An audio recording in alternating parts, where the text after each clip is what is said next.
कांगलुप अमना नमफु आपुत्रगा शक्ति पाइनी सुपाई पाइनी लमदम मणिपुर से कंट्रोल तौनी मणिपुर की मपु होइनी हाइबदुदी होजिकी ओइबा फिबम जिददी ओरोइदबा वाफम अमनी मणिपुर से यामना पिकपा लमदम अमना हाइबसि यामना खंगरबा वाफम ने मसी पिक्चरगसु मसिदा थोइबा वाथौ लांथोक्सिगी हाइरबगदी अदुकी मतिक चावबा लेबा अमगी मोंगदा लेरे मसी करिगिनो हाइबाय मपुंग ओइना कोइ मणिपुर थोइबा प्रॉब्लम सिंग सी मणिपुर खुंदामनेबा कांगलुप फुरुप सिंग सी अमगा अमगा थाजनबा वालकपा कांगलुप फुरुप द युमफम ओइबा ऑर्गेनाइजेशन क्या सेमनरकपा अदुगा मागी मागी कांगलुप खगदगी ओइबा अदुगी याय फरग लोइरे आई कांगलुप न महेले आई कांगलुप न डोमिनेट तौगदबनी अतै कांगलुप खंगदि हाइबगी वाफम मयाम चनरकपनेबा मधुदुना मरुम ओरगा मणिपुर अवाय प्रॉब्लम थोइनी अदु मणिपुर कांगलुप की मिंग सेम्बो ऑर्गेनाइजेशन मयाम अम लई हारिबा कांगलुप की मिंग सेम्बो ऑर्गेनाइजेशन सिंग यामना कांगलुप मागी कांगलुप दुगी खक्तिंग येगा तो कांगलुप की थबक तौनदे अदुबो all Manipur Meitei Pangal clubs organisation हाइबा ऑर्गेनाइजेशन असिदी पांगन की मिंग सेमजरगसु अदुगुंबा मणिपुर की अपुनबगी थौरम तौदा कयादा लेबाक की ओइबा इशू कयादा लेबाक की अपुनबा सक्तम गांगना भनबदा लेबाक की अपुनबा सक्तम द सिंगरप कया थिंगमिनबदा अदुम थौदांग यावदुन लाए अदुना अदुगुंबा सुकुंबा मणिपुर की अपुनबगी वखलोन थबक तोइबा ऑर्गेनाइजेशन कया से अकोई अमुकोजु मणिपुर अपुनबगी थबक तौगिरिबा ऑर्गेनाइजेशन अमा ओइबना सुंबा कोई चमिन नजरगा खुचमनबा सुमाइना मणिपुर की अपुनबगी ओइबा कोई थबक तोइबा लुपसिंग कोई अमुकोगा पुलगा चमिन नजबदुनी अकोई तौगिरिसि अदुबा कोई कांगलुप फुरुपदा युमफम याम ओइसन भागचिनबा ऑर्गेनाइजेशन सिंग अदुगदी अकोई अमुकोगा खुचमनदे अकोई मोइगा पुलगा थबक तौमिनदे हाइबसि माइ अहांबा थमजरी अदुगा होजिक मणिपुरदा थोइबा प्रॉब्लम सिंग असे अवाना की थौदोक सिंग से कोई आर्टिफिशियल ना यामने साना समझबा अकोई अतोपा मालियम की लेबा क्या थोइदी सुनामी न सिंबा इसिंग इसाव अदगदी अकोई अर्थक्वेक कुंबा अदगे वोल्केनिक इरप्शन कुंबा मई सिंग पकाय बगम तौरगा लेबाक तुगी अवाना थोपा नेचरल कैलामिटी दे युमफम अवाना थोपा तो अदुगा कोई मणिपुर की अकोई इसाना समझबो तवे मसी करिगिनो हाय कांदा लमदम जि लेबा कांगलुप फुरुप सिंग असिना अकोई खनगदा वाखल अकोई लमदम जि हिमिनरिबा कोइसि अमतनी अकोई पुनः हिमिनर कांदा नुक्सी जाना कांदा लेबाक साखोट कदबनी अकोई पुनः मग याइफमिन कदबनी अकोई पुनः मग इंगतप पुंसी मइंग अमदे हिंगदना वाखनजे मसी खनदे मदुगुम मयाम दो रिबजिक मणिपुर दासु मणिपुर यावना इंडिया की अवांग नोंपोक लमदम की state मरीदा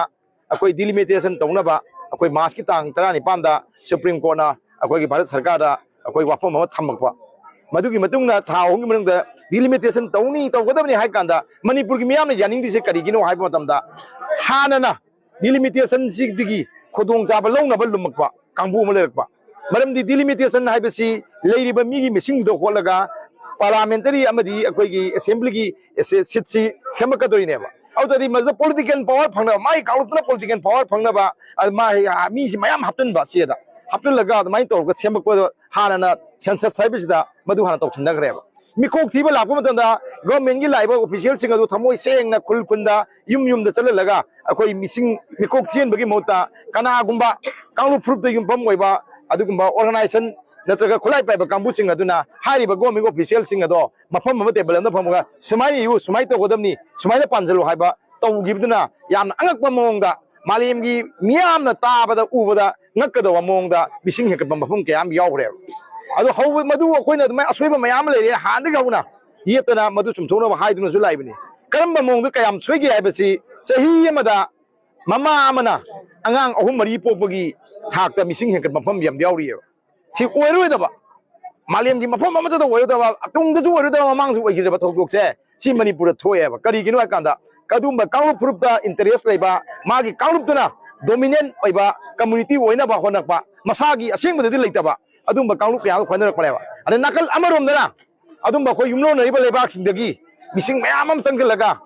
akhoi gi voter card sajlakpa adagi akhoi voter card sanaba adagi aadhar card paina lummaga leba kangbu am leisalaga kari gina kanda magi kaulu tuna akhoi shakti paigadabani political power paigadabani akhoi na matigi lamdam sigi pangkan kan ba khupu community am oigadabna haibagi wakhalon sagatrakpana neba aduna delimitation की वाफम अमा लापदसो कोई मणिपुर मियामना